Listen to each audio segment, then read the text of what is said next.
Hello, good afternoon and welcome to the Midday News.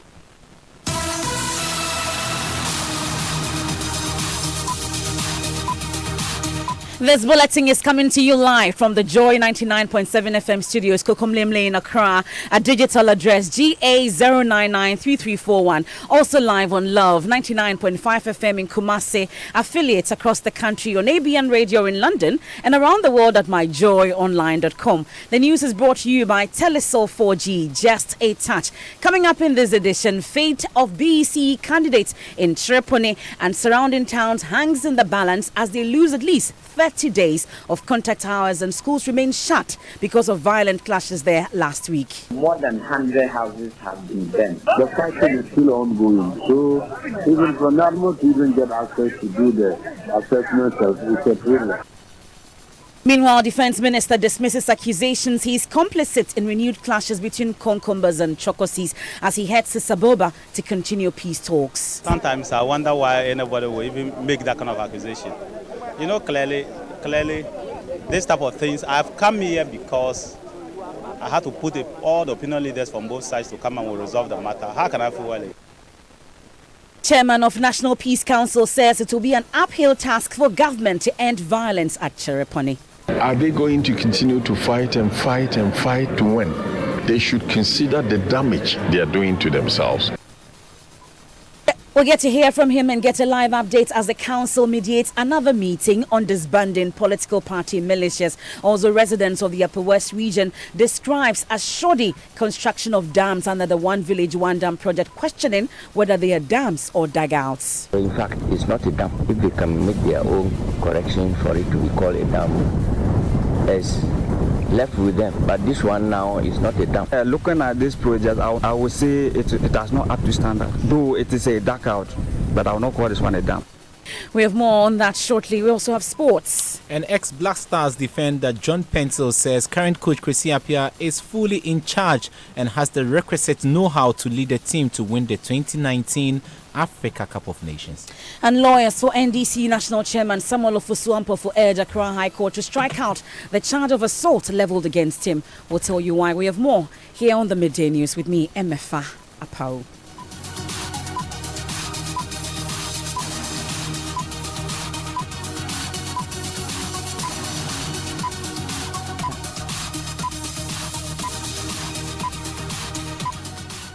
We settle for the details now, and as mediation efforts continue in conflict-ravaged Chereponi, where 2 people have died following renewed clashes, it has emerged that some students in the district are some of the hardest hit by the violence.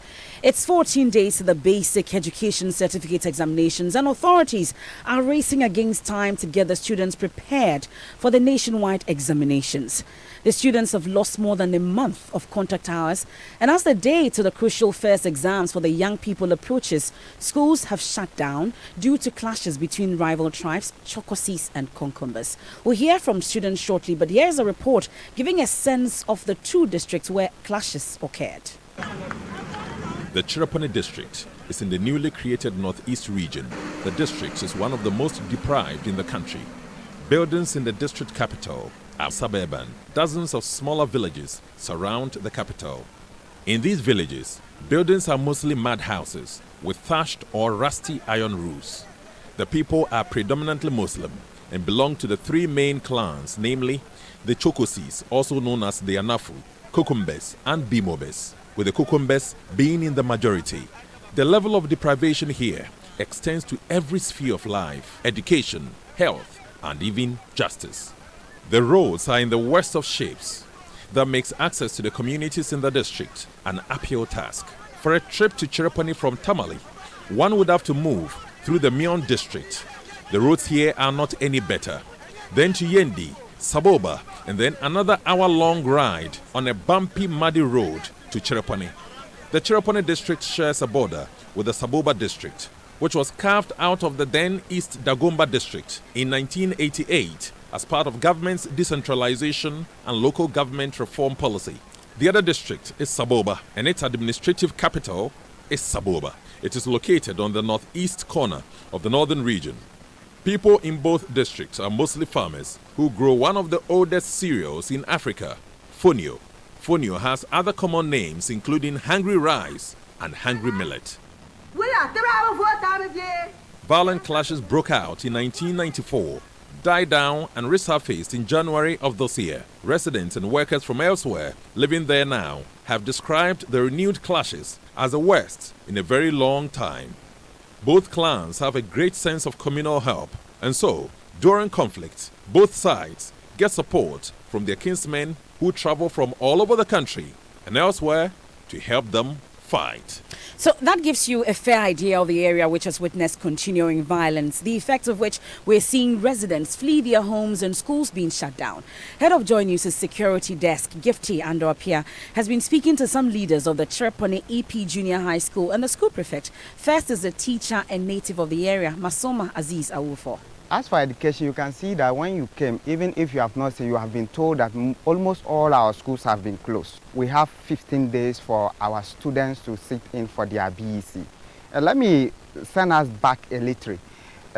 When we were about to prepare for our first mock to test our students, the conflict came. So our students could not have the first mock. When we reopened somewhere in January, we lost 4 weeks. We didn't get teaching for them. When we came back, then we vacated. The DCE, together with the cops and other opinion leaders, saw that no, since we did not have enough teaching for our students, we should stay back and have vacation classes.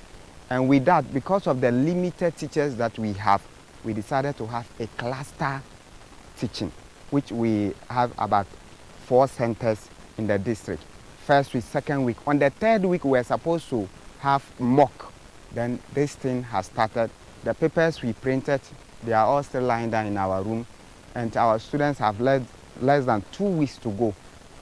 Now, several teachers have left the town, but one of them who is still braving the odds is head teacher of the school, Samuel B.K. Jare, who is also Chereponi District Chairman for the Ghana National Association of Teachers. He says both teachers and students are traumatized. The children are quite traumatized, and then likewise the teachers too.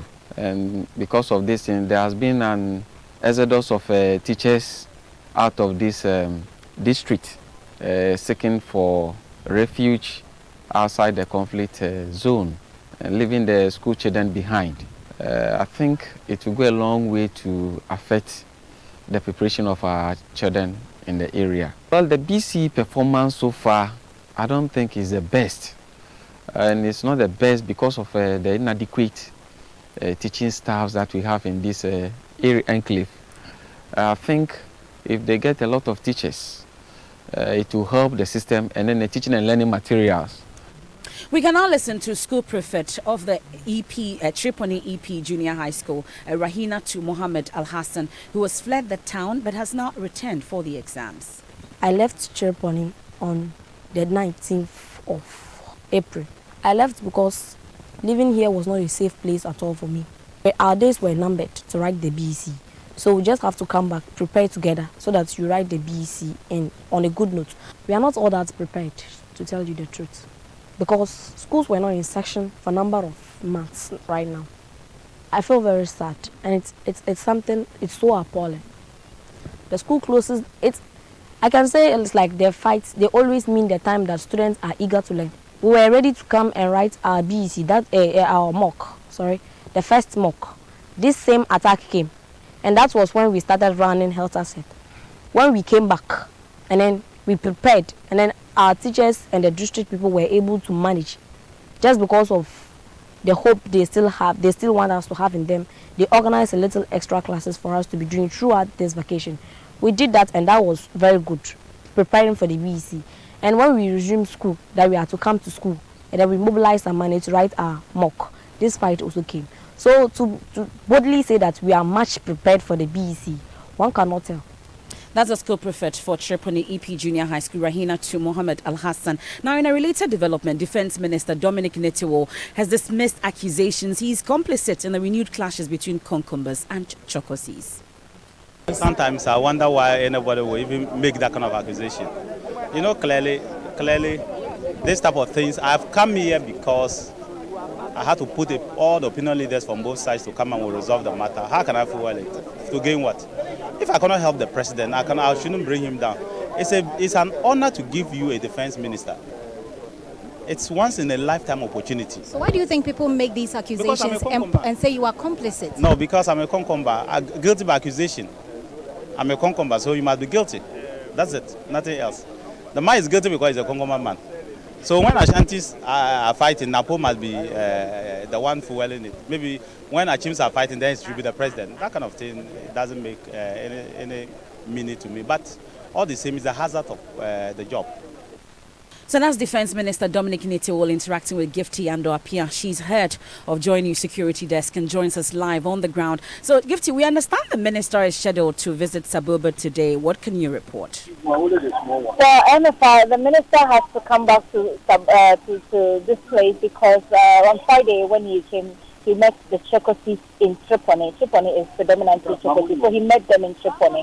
And then he went to Naja. Naja is a predominantly Kokumba area as well, and there was an incident there which we can talk about later. He could not visit Saboba, which is another stronghold for of the Kukumas, and it's also important that he goes there because one of the attacks happened there.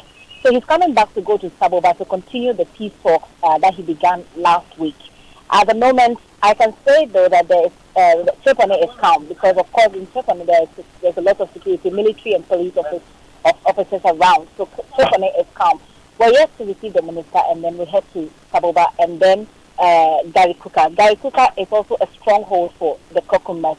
Hopefully, he will be here, and then he'll get there to talk to the leaders of the Kokumas there. Now, Gifty, just before we let you off, briefly clarify for us. You know that we've seen some pictures making the rounds on social media about some renewed clashes. Well, you told us that Tripoli is calm, but what have authorities there been saying about these pictures that are in circulation? Well, they're saying that security men on the ground are saying that the videos that accompany these pictures, two videos I think. There's one in which a gentleman is making an appeal. Where that gentleman is standing is like a town hall where everybody meets here in Tripoli when they want to have a meeting for the community. So that video came from Tripoli. There's another video in which a gentleman is talking about the Tripoli. He's moving around and talking about Tripoli, our town, and attacks, etc. That is also from Tripoli. But there is a picture in which people are dead, where you see them on the floor. People are being killed, lying in pools of blood on the floor. That picture, they cannot confirm happened anywhere around here. In fact, the authorities believe that it didn't even happen here in Ghana. Okay, now finally, Gifty, I'm sure that you've been asking authorities this question as to whether they are putting in place a lasting measure or a lasting solution to this renewed clashes in Tripoli, such that you don't have to go back there to report on renewed clashes. Well, hopefully so, Amifa. And what they're doing is having the police go on patrols, and you also heard the police and the military, and you also heard about the renewal of the curfew from 6 to 4, which the people are not happy about. They've also banned motorbikes, of course. They're hoping that will help. But the people, and Tripoli town itself, like I said, it's okay, it's calm. But when you go to the villages, that's where usually the attacks happen. You heard the head of security desk, Gifty Ando-Apia, live from Tripoli. But let's stay on related matters concerning this renewed clashes there, because chairman of the National Peace Council, Reverend Emmanuel Asante, says it will be an uphill task for government to end the violence at Tripoli unless the two feuding factions agree to commit themselves to peace. He was speaking to Joy News on the sidelines of a dialogue with political parties and civil society organizations on disbanding party militias. It is the ethnic groups who are fighting, and therefore I'm talking about the ethnic groups understanding that peace is very crucial in the development of the nation. Okay? Are they going to continue to fight and fight and fight and fight and fight and fight to win? So my plea is they should consider the damage they are doing to themselves, to the nation, and to their own ancestors, the people they think they are fighting for, whether they are helping them. What? You are displacing them, they are running to Togo, they are going to different places. Is this the way to solve the problem? My plea is give peace a chance and commit yourself to peace so that peaceful solutions can be found. Chairman of the National Peace Council, Reverend Professor Emmanuel Asante. Now on the substantive dialogue, which is the political parties and civil society organizations fashioning out a roadmap for parties to disband their militia groups. Mr. Professor Emmanuel Asante has been talking to us about his expectations. He says that the political parties should come into today's meeting with a good heart. Political vigilantism, people are fed up with it. I mean, if you talk to the people in churches and in different places, for the very first time you heard the chairman of the Pentecostal Council saying that he's going to move his people to demonstrate. We haven't heard that before in this country. Now, the two major political parties, the onus is on them to tell Ghanaians that we are capable of salvaging multi-party democracy in this country, and so we're going to be committed to it, and all parties, the government and all others will be committed to it, so that at the end of the day, when we leave this place, we'll be able to say this is what we have done. So let's go live to PGC now, and my colleague Kwesi Parker Wilson joins us live. So Parker, this is about the second or third meeting that we are having at PGC. So tell us what the latest is from this meeting. Hello, Parker. Hello, Parker. Hello, Emifa. If you can hear me, I'm asking about the latest from that meeting.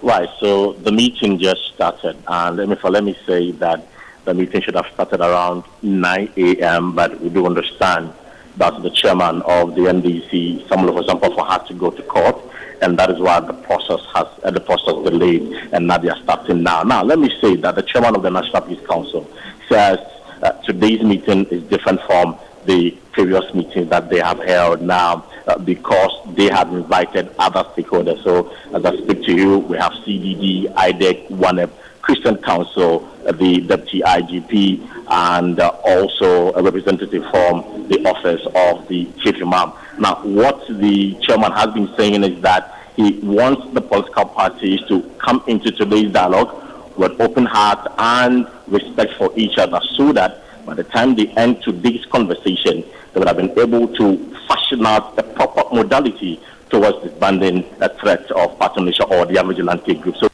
So are the attendees different from what we've seen previously, Parker? Hello, Parker. Hello, Emeka. I'm asking about the attendees for today's meeting. Are they different from previous?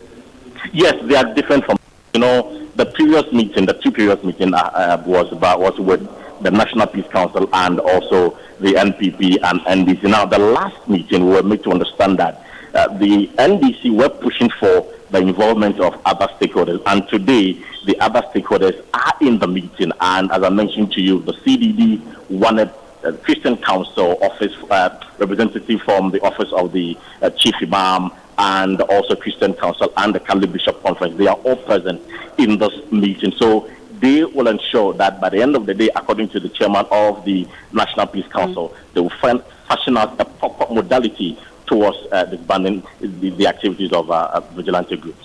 We await the outcome of this meeting. My colleague there, Kwesi Parker Wilson, reporting live from PGC. Now, lawyers for NDC National Chairman Samuel Ofosu-Ampofo are urging an Accra High Court to strike out the charge of assault leveled against him. Mr. Ampofo was dragged to the court on charges of conspiracy to cause harm and 2 counts of assault on a public officer following the leak of an audio that state prosecutors alleged to be a plot by the NDC leader to commit various crimes. When the case was called earlier today, lead lawyer Tony Letha argued that it was important for the court to strike out the charge of assault leveled against Mr.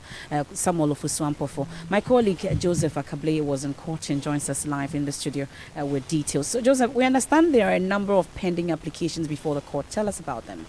So first is one that is filed by lawyers for Mr. Boahen. They are asking the court to compel the Attorney General to provide a diary of action. We are told that this is a record of activities of a prosecutor, an investigator, once a complaint is filed at a police station through to when the docket is finally prepared and presented to the AG. So they want that document to be presented. There is also another one. The AG is opposed to this particular application. That has also been filed. Then there's another one asking for the 2 counts of assault leveled against Mr. Ofosu-Ampofo to be struck out by the court. Okay, now we know Mr. Boahen had claimed he wasn't present at this meeting of party communicators.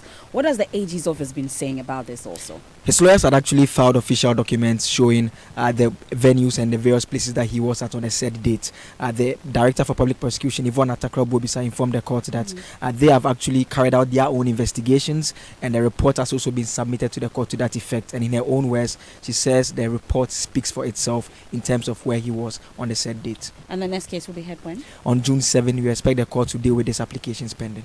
Joseph Akable is our court correspondent, joining us with live details from proceedings in court today. You're still listening to the Midday News here on Joy 99.7 FM. On to some other stories now. One of President Akufo-Addo's key promises, the One Village, One Dam, has come under criticism as some residents of the Upper East region have begun to question the construction of some of these dams that are at various stages of completion. The weather pattern in the northern part of Ghana is characterized by low rainfalls, and we all know, and its prolonged periods of drought. So the promise to provide one dam in every village was welcome news, but works done so far has been described as disappointing. A1 Radio's Joshua Assar has more in this report. Agriculture is not working because we don't have the correct policies. We heard him talking about one district, one factory. As far as this part of the world is concerned, I want to go forward, further, talk about one village, one dam. We have a functioning dam to support the agriculture in our place. This was Nana Akufo-Addo, then the flag bearer of the New Patriotic Party, announcing his One Village, One Dam promise before the Bolgatanga Traditional Council. He was on a campaign tour of the Upper East region, accompanied by his running mate, Dr. Mahamadou Bawumia. This campaign promise instantly became the talk across the country because it touched on a very important sector of the economy, agriculture. The Bongo district was allocated 10 dams, but just 4 dams are at various stages of completion as we speak. According to residents of the Bongo district, the construction of each of these dams lasted less than a week, raising questions as to whether any serious works was done on these dams. Looking at how it has been done, it doesn't show that it will be able to do dry season farming. Even, I don't know, because of this recent rainfall, if we were to be the last time, let's say 5 days back, if you were here, you would have seen that only fetching for building of houses and what have you, the dam was almost dry. Looking at this project, I will say it has not up to standard. Though it is a dark out, but I will not call this one a dam. Like they were saying, we are going to be given a dam. Our thinking was that it will be a big dam whereby in the dry season, farmers, this is a farming community. We can do the dry season farming. Unfortunately, when the contractor came around and we showed him. In fact, look at the land. The land is there. We wanted him to extend it. He said no, that is the specification given to him. He cannot go further than that. Then we said we're done. The chief of Dachio, Naba Akalga II, said he was optimistic that a new dam in his area will promote dry season farming, but was disappointed after seeing what was constructed as a dam. I say it's only for children to be playing football, but not a dam. It's a piece of a football park over there being constructed. Because the depth of the dam, you don't know where it is. So in fact, it's not a dam. If they can make their own correction for it to be called a dam, it's left with them. But this one now is not a dam. That's the situation in the Upper East region. Of course, we'll get more on that in our subsequent bulletins. The Midday News will take a quick break. When we return, conversations about safety and security. The Joy News National Security Week will teach us practical ways of staying safe. Do stay with us.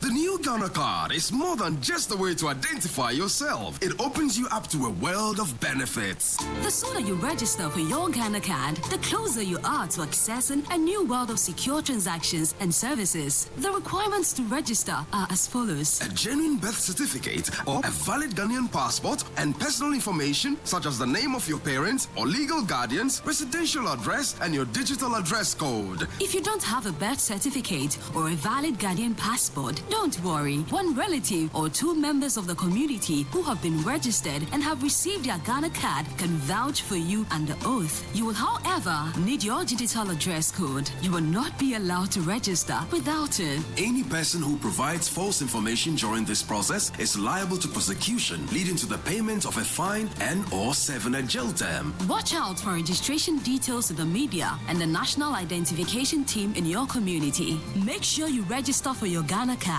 Ghana Card. Connectivity, access, and progress. Thanks for staying with us here on the Midday News. Let's do sports now. Read one. Yes, with the recent negative vibe around the Black Stars over the captaincy issue, some are beginning to water down the team's chances of winning the tournament in Egypt. The handling of the captaincy issue has, not been the best, and both Asamajan and head coach Kwesi Appiah have been accused. Ex-Black Stars defender John Pencil says we needn't fear or worry because Kwesi Appiah is fully in charge and he's backing him to clear up the mess to ensure there is harmony in camp. Kwesi Appiah is not a weak coach. He's not a weak coach. He makes decisions and he stands with it. I've worked with him, he has coached me, and I have so much respect for him, and I respect his decisions. And when you are far, you might think he's soft. He's not a soft type. He knows what he wants and he go for whatever he wants all the time. And I believe in him as well. You believe Kwesi Appiah will deliver the cup for Ghana? I believe him, and then I trust the players that he invites, that he's going to put them together and then bring a solid team. We stand a huge chance to come trophy, to get to the final. We have good players who have been playing week after week after week and performing, scoring more goals, doing good defensive works. You heard John Pencil there for you. There's more on this one at 1 p.m. on top of the hour is the Joy Sports Track. We look at the Black Stars captaincy issue. Thank you, Red. Now, all at once, Ghana has found itself facing a number of security challenges, from kidnappings to terror threats to guns drawn in public places. This raises the question of just how prepared the average citizen is to predict, prevent, or prevail over situations that threaten our personal, community, and national security. In response to this, Joy News has launched a National Security Week, during which conversations about our safety and security will be had with experts who will teach us practical ways of staying safe and keeping an eye on each other in the process. Host of the AM show, Kojo Yankson, has been spearheading this, and it kick-started with Dr. Vladimir Intridanso. Ghanaians, we are not security conscious. Ghana is peaceful. We say Ghana is this, Ghana is that. And then they leave the security situation to the so-called security agencies alone. We need to be security conscious. Personal security, community security, national security. These are the three levels that we must make conscious effort to have our people understand. Of course, the security agencies would have their role to play, where we hazard the threat perception and then begin to build a security kind of defense against that threat, the horizon. ISIS may not attack Ghana, they may not come and blow up churches or whatever it is, but they can use Ghana as a platform for launching any other thing that they want, knowing very well Ghana is not security conscious. And that's Dr. Vladimir Intridanso. We'll get more on this all week here on Joy 99.7 FM. It's our National Security Week. And let's check out what's trending on social media. One lady that's made us all proud is trending. And Maps, tell us about it. All right, people are talking about Charlotte Osei, and this one is from @Coco Forever, who says, Charlotte Osei, God has spoken again. Let's see who will congratulate. And as this says, Charlotte Osei really winning out there at Nunafia says, even Jesus Christ was not honored in his own city. God bless Mrs. Charlotte Osei. At Silas Soku says, rejected locally but accepted internationally. That is the game in the Republic of Ghana, even by the so-called human rights upholders. Congratulations, Mrs. Charlotte Osei. And this one's from Della, who says, good news from Ghana. When you do your job well, the world will recognize you. Congratulations. And Junior Daku says, Ghana sacked Charlotte Osei and she's now working with the UN. Sometimes God's blessings be some way you no go fit understand. And we've been talking about the fate of VEC candidates in Tripoli and surrounding towns that hangs in the balance as they lose at least 30 days of contact hours and schools remain shut because of violent clashes there last week. That's it for the Midday News. I am Emefa Apau. There's more news when you log on to myjoyonline.com. Thanks so much for your company.